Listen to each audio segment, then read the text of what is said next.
Très passionnant. J'ai le plaisir d'inviter le professeur Jalal Aswal, qui est le chef de service de chirurgie thoracique et vasculaire à l'hôpital Tenon, qui a participé à accueillir des chirurgiens il y a 1 an maintenant dans ce programme de néphrologie et commun avec la chirurgie thoracique et vasculaire. Et aujourd'hui, on reste en pneumologie et il nous parle des cancers des bronches et la conduite à tenir chez les patients qui ont des formes avancées. Merci Jalal. Merci Jean-Jacques pour cette introduction. Monsieur le Président, cher Nizar, chers amis, chers collègues, Monsieur le Ministre, je suis très heureux de participer à cette 2e journée du congrès et de la session scientifique PalMed, et je vais vous parler du résultat de tabac, le cancer bronchopulmonaire, et Nizar m'a demandé de vous parler des stades avancés et de la conduite à tenir. Je suis chirurgien thoracique, donc je vais vous dire la conduite à tenir chirurgicale devant les stades avancés. Alors, quelques chiffres rapidement. Donc, c'est un vrai fléau mondial puisque le nombre de cas de nouveaux patients atteints de cancer du poumon dans le monde est très élevé. En France, on est à 45 000 nouveaux cas par an. Comme l'a dit le professeur Dotzenberg, les femmes ont dépassé les hommes dans le risque de cancer du poumon à cause du tabagisme. Et c'est la première cause de mortalité par cancer en France, avec un nombre très élevé de morts annuels. Ce que vous voyez sur les 2 dernières lignes, c'est le taux de survie à 5 ans en fonction du stade du cancer du poumon. Lorsqu'on a un stade précoce, un patient opéré peut avoir une survie à 5 ans qui est presque de 80%, ce qui est un chiffre très important. Par contre, si on prend tous les stades confondus, donc on prend les stades précoces et les stades avancés, vous voyez qu'on a une espérance de vie à 5 ans qui est très faible. La classification du cancer du poumon donc, suit la règle TNM, donc de tous les autres cancers, tumeurs et ganglions lymphatiques et métastases. Et donc vous voyez que c'est classé des tumeurs les plus petites. Des tumeurs les plus petites, donc qui sont ici, ça c'est le premier stade en taille de tumeur et en localisation des tumeurs, et ensuite on va passer progressivement jusqu'au stade 4.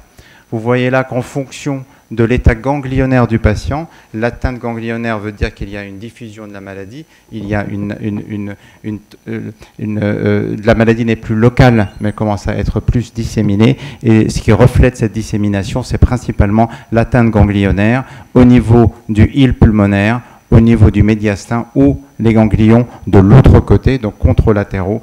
Et donc là, on voit que en fonction de la tumeur qu'on a, c'est l'état ganglionnaire qui va donner l'avancement du stade. Et ensuite, on va aller sur les métastases. Donc vous voyez ici que la classification, elle va donner la taille de la tumeur. Donc la plus petite tumeur, c'est moins de 2 cm chez un patient qui n'a pas d'atteinte ganglionnaire et au stade le plus précoce. Et c'est ces stades-là qui ont l'espérance de vie lorsqu'ils sont opérés qui avoisinent les 80% à 5 ans. Et bien sûr, lorsqu'on a une petite tumeur, mais qu'on a déjà une métastase, on est au stade 4 et on a une espérance de vie à 5 ans qui est très faible.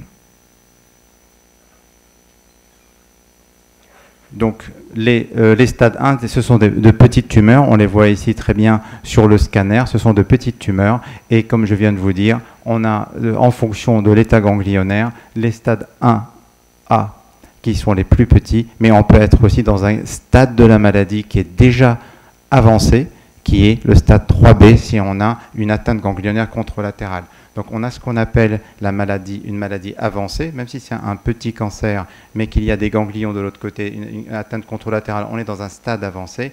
Moi je vais surtout traiter aujourd'hui des stades localement avancés. Ce sont les tumeurs qui sont toujours localisées, mais localement avancées.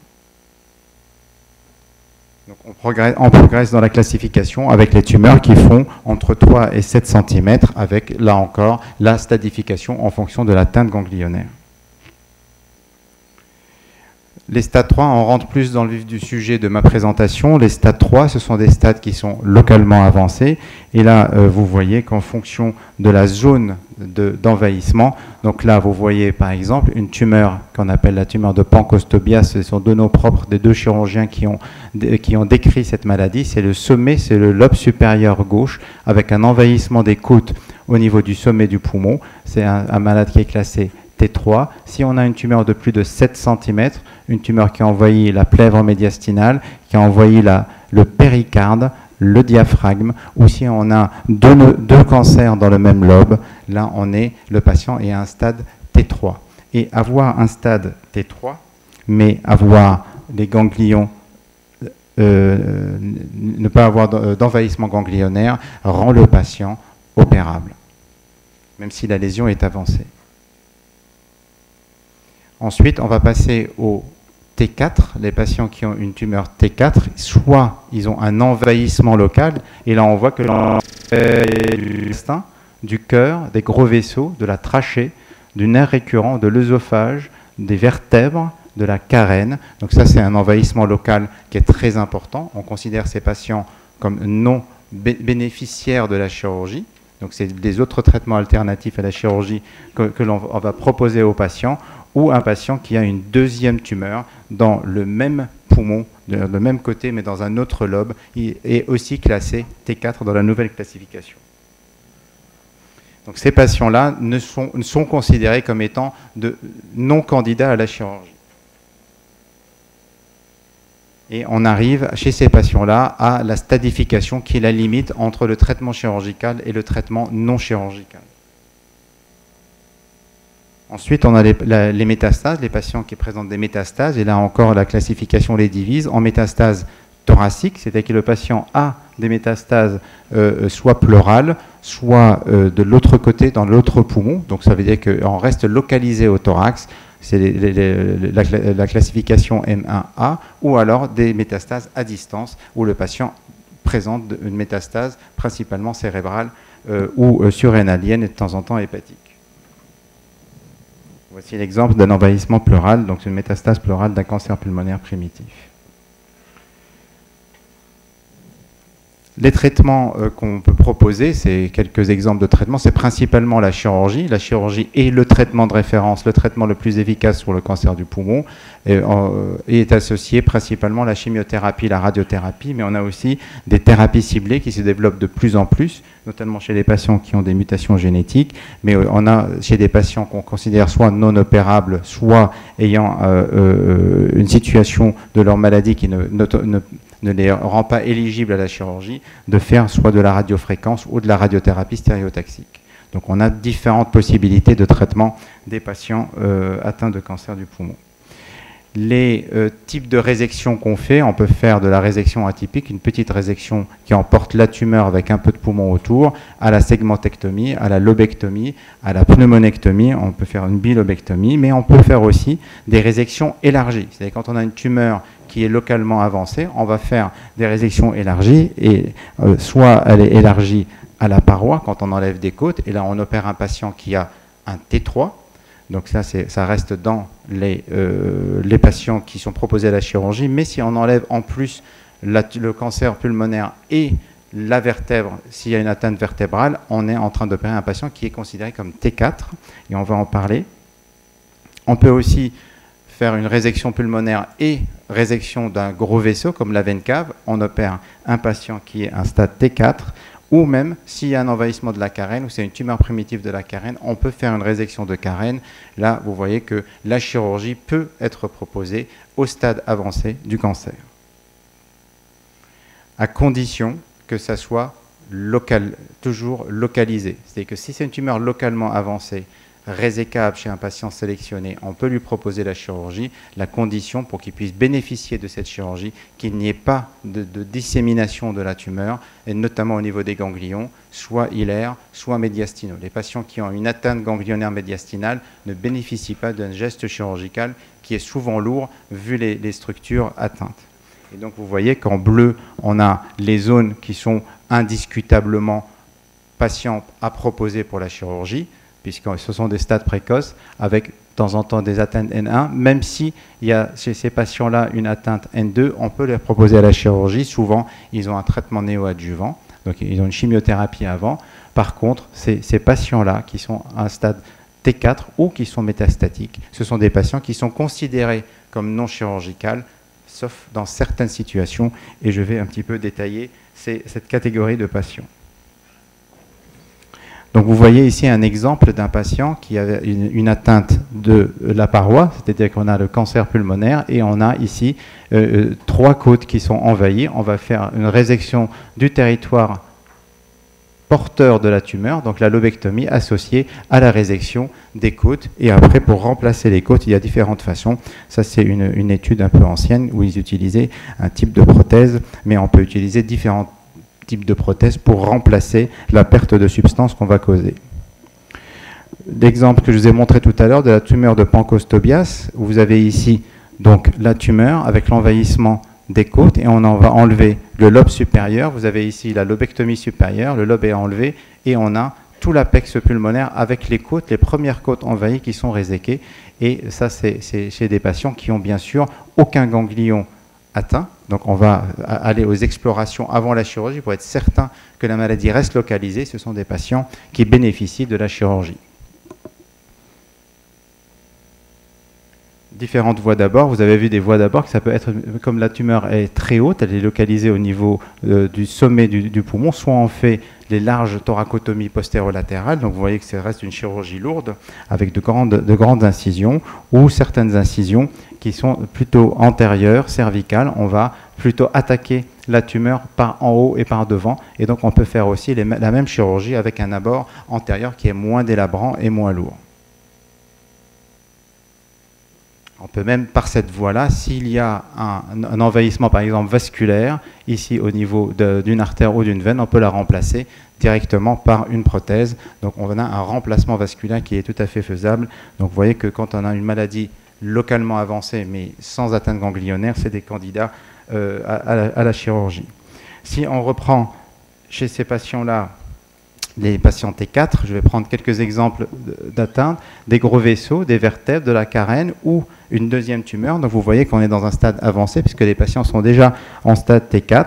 Et là, par exemple, cet exemple d'un patient qui a 2 tumeurs synchrones, il a 62 ans, il est tabagique, il a une artérite oblitérante des membres inférieurs, effet du tabac, et il vient d'emblée avec une tumeur dans chaque lobe. Donc ces patients-là peuvent bénéficier d'un traitement. On lui a fait une lobectomie inférieure gauche, une résection atypique au niveau du lobe supérieur. Donc ces patients-là, même s'ils ont un stade avancé, peuvent bénéficier d'une chirurgie de résection. Lorsqu'on a une atteinte de la carène, on peut aussi faire des chirurgies. Donc vous voyez que là, par exemple, on a une tumeur qui est en bas de la carène avec un envahissement de la bronche souche gauche. On peut très bien proposer aux patients un montage où on va réséquer la carène et on va réanastomoser. Il y a différents types d'anastomose possibles. On réséque la carène, on va réanastomoser la bronche souche dans la trachée. Donc ces montages-là sont faisables. Il ne faut pas que des patients pouvant bénéficier de ces résections-là ne soient pas proposés à la chirurgie parce que c'est une maladie qui est localement avancée. Il faut les proposer aux chirurgiens parce que, comme vous allez voir dans les résultats de la littérature, la survie à 5 ans est intéressante et vaut la peine de proposer les patients à cette chirurgie, même si c'est une chirurgie qui est extrêmement lourde. Donc vous voyez ici, 8 mois après la résection de la carène, on a la néocarène et le patient respire normalement et on voit qu'il y a un résultat endobronchique qui est très satisfaisant avec une résection R0 et un patient qui est uniquement en surveillance alors qu'il avait un envahissement de la carène. Et là, dans la même équipe, qui est une grande équipe de Mitchell, qui fait beaucoup de chirurgie lourde au niveau des voies aériennes, donc trachée et carène, vous voyez que ces patients-là, qui, je vous rappelle, ont un stade avancé, ils sont T4, ont une survie à 5 ans de 42%. C'est très important comme survie, surtout que ce sont des patients qui étaient considérés comme étant localement avancés. Maintenant, vous voyez les 3 courbes qui se séparent, c'est en fonction de l'atteinte ganglionnaire. Lorsqu'on a une atteinte ganglionnaire médiastinale, la survie est moindre. Normalement, tout ça est vu avant la chirurgie, mais si on a par surprise des ganglions envahis au niveau du médiastin, la survie est moindre. Là, c'est un papier qui a été publié récemment sur 25 patients qui ont été opérés d'une lobectomie avec résection de vertèbres. Donc, selon les recommandations de la chirurgie cancéreuse orthopédique, c'est qu'il faut faire une résection en bloc. Le chirurgien thoracique, ça se fait en double équipe. Le chirurgien thoracique fait la lobectomie, laisse le lobe accroché sur la vertèbre envahie. L'orthopédiste arrive en fin de ce temps-là et va délimiter la vertèbre qu'il veut enlever. Le patient, et ensuite on ferme le patient, on le tourne, on le met sur le ventre, et l'orthopédiste va aller disséquer la vertèbre et va faire la vertébrectomie où il va enlever par le dos la vertèbre ou les deux vertèbres envahies et le lobe qui a été enlevé par le chirurgien thoracique, et il va ensuite faire des reconstructions. Donc on est dans une chirurgie lourde chez des patients qui doivent être bien sélectionnés, mais on a un taux de survie qui est très intéressant puisqu'on atteint les 30 à 35% des patients vivant à 5 ans, et c'est un chiffre qui est très intéressant aussi. Donc ces patients-là ne doivent pas être recusés de la chirurgie. Maintenant, quand on dit que le patient a une métastase, on dit une métastase, ça veut dire que c'est trop tard. On ne peut pas leur proposer le traitement le plus efficace du cancer du poumon, qui est la chirurgie. Il y a certaines situations où il faut quand même penser à proposer le patient à une chirurgie. Par exemple, si le patient se présente avec 2 tumeurs synchrones, et le patient a une tumeur de l'autre côté, donc ça veut dire qu'on considère qu'il a déjà une métastase, il y a 2 tumeurs. Si le patient est en bon état, il n'y a pas de comorbidité, surtout s'il est jeune. Ce patient-là est un patient de 61 ans et qui était en excellent état général, encore actif. On lui a proposé donc un programme très lourd, puisqu'on lui a fait une segmentectomie pour opérer le côté droit, on lui a fait une radiochimiothérapie d'induction, et ensuite on lui a fait la résection du pancostobia, c'est-à-dire on lui a enlevé le lobe supérieur gauche avec les côtes. La chirurgie s'est très bien passée, le patient va très bien, il est R0, il n'y a aucune tumeur. La condition pour qu'un patient bénéficie de cette chirurgie lourde, un peu extrême dans l'indication, c'est qu'il n'y ait aucune atteinte ganglionnaire médiastinale. Ce sont 2 tumeurs qui sont localisées. Donc il ne faut pas exclure ces patients de la chirurgie. Et là, on voit les courbes de survie du petit stade, le stade T1 au stade T3, et vous voyez qu'on passe de presque 80% après chirurgie à 40%. 40%, les T3, c'est les pancostes que je vous ai montrés. C'est l'exemple que je vous ai montré tout à l'heure du patient qui a des tumeurs bilatérales, même s'il n'est pas T3, mais il est métastatique, mais il a la survie d'un T3. Donc c'est ça qu'il faut voir, c'est peut-être 2 tumeurs synchrones, mais séparées. Donc il faut les traiter comme si chacune était unique, et même si ce patient-là se présente avec une tumeur synchrone. Évidemment, quand on a le statut ganglionnaire, si on est N0, il n'y a aucun ganglion envahi, on a une survie qui est supérieure à la survie d'un patient qui est N3. Et donc tout ça se confirme bien sur les courbes. Plus tôt on diagnostique un cancer et qu'on traite, mieux est la survie du patient. Dernier point, c'est les patients qui ont des métastases à distance. Là encore, ils sont totalement exclus de la chirurgie, mais un patient qui rentre dans la maladie, il y a 30% des patients qui rentrent dans la maladie en ayant un cancer pulmonaire, même petit, et métastase cérébrale. Et lorsqu'on a une seule métastase, ce qu'on va faire, c'est on peut proposer au patient le traitement du site métastatique, on va faire une chimiothérapie d'induction, et ensuite, si la maladie est stabilisée, on peut l'opérer du poumon. Donc ces patients-là peuvent bénéficier de la chirurgie, notamment si c'est un traitement cérébral par radiothérapie stéréotaxique ou si c'est une métastase qui est au niveau des surrénales. Et vous voyez là une étude qui a montré que sur les métastases, donc là c'est surrénalienne, on a des taux de survie à 5 ans qui sont très intéressants chez des patients métastatiques d'emblée qui rentrent dans la maladie en ayant une métastase, et ce résultat aussi sur des métastases uniques. Il faut que ça soit une seule métastase et que le site métastatique soit totalement contrôlé pour proposer ces patients à la chirurgie. Donc en conclusion, donc la chirurgie reste le traitement de choix du cancer pulmonaire. Il faut toujours voir est-ce que le patient peut bénéficier du meilleur traitement de son cancer qui est la chirurgie. Et c'est pour ça que ces décisions-là doivent être prises en présence du chirurgien qui lui va dire c'est raisonnable, c'est pas raisonnable, en fonction de plusieurs éléments.